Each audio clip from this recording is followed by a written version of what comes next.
Do you remember when you were a kid and people were saying that you were the future?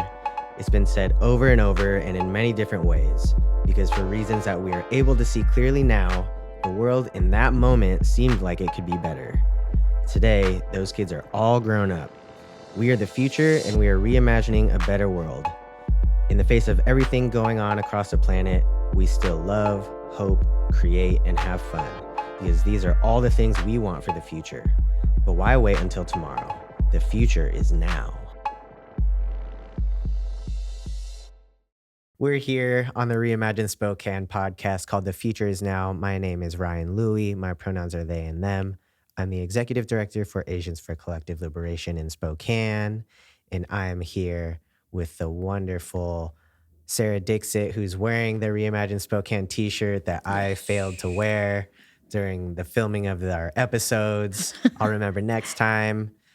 Sarah, do you want to introduce your name, pronouns, who you are, even though I said them right now? Yes, correct. My name is Sarah Dixit.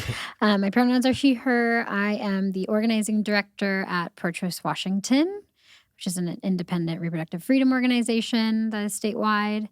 And I'm also the board president and co-chair with Ryann at Asian for Collective Liberation, and a few other hats, but predominantly for this podcast, it'll be those two. Yes, and thank you for being here, co-hosting and interviewing and just helping to keep the stories going and the conversation flowing, and also just for all the community work that you do and have introduced me to and have connected me to. And we haven't been doing this for no reason. As much fun as it is, we are here organizing and reimagining Spokane because we've had some experiences in our lives that we felt like that could have been different if our systems were different. And right now we are celebrating the 50th year anniversary of the Expo World's Fair, which was the first environmentally themed World's Fair. And, after, we were the smallest city to host one. We were. Wild. Yeah. And the whole world in Spokane. Right? And then what happened after? I don't know. Nothing? Yeah. Question mark? Nothing really. It's like, how come we didn't take this environmental thing and run with it? And, environmental justice also has intersections in racial and social justice.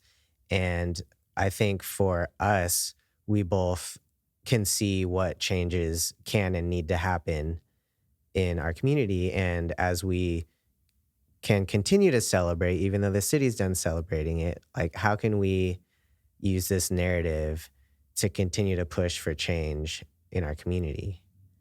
And so on our podcast, we're going to be bringing on different organizers and activists to talk about what they are passionate about and what their focus is and how they're changing the community. And right now we're just introducing it and maybe want to pick a few things about how we reimagine Spokane. And one of the things I'd like to know from you, Sarah, is how Spokane has changed since you've been living here. I think for me, it's been both that Spokane has changed and also I've changed.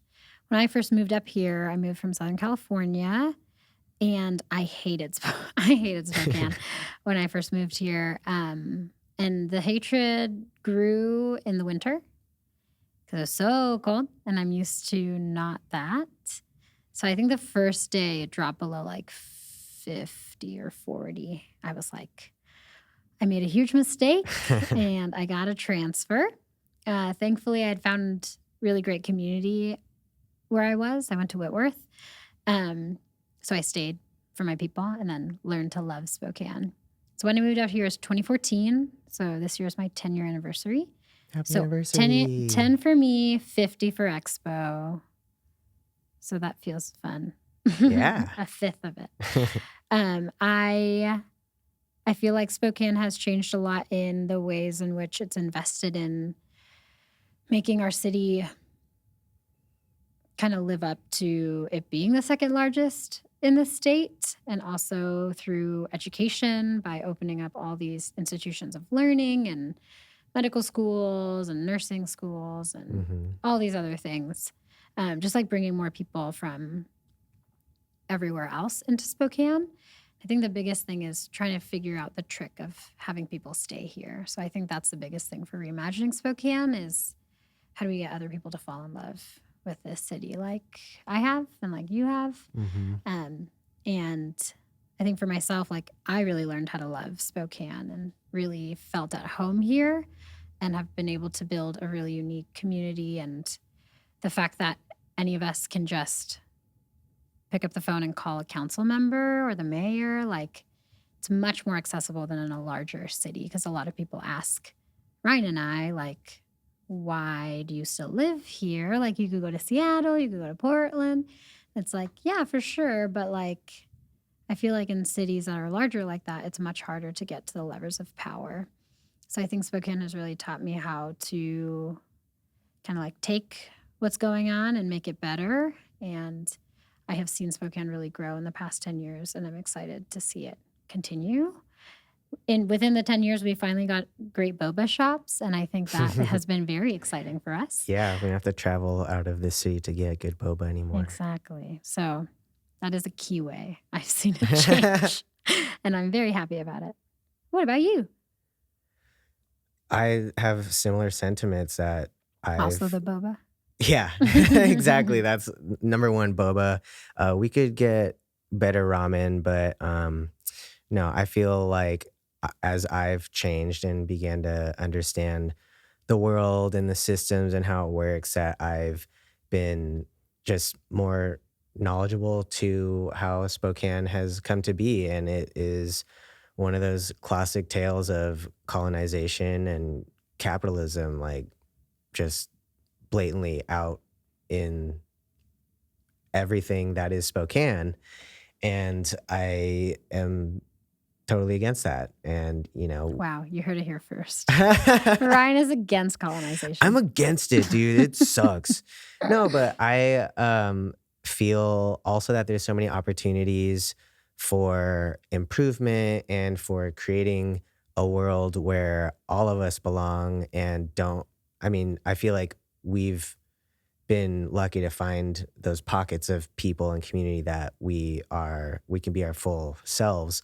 But it's like everyone should be able to experience that and not be afraid to be themselves in this community. And so I'm really interested in building a community and building spaces and creating opportunities for that to show up and for people to be a part of.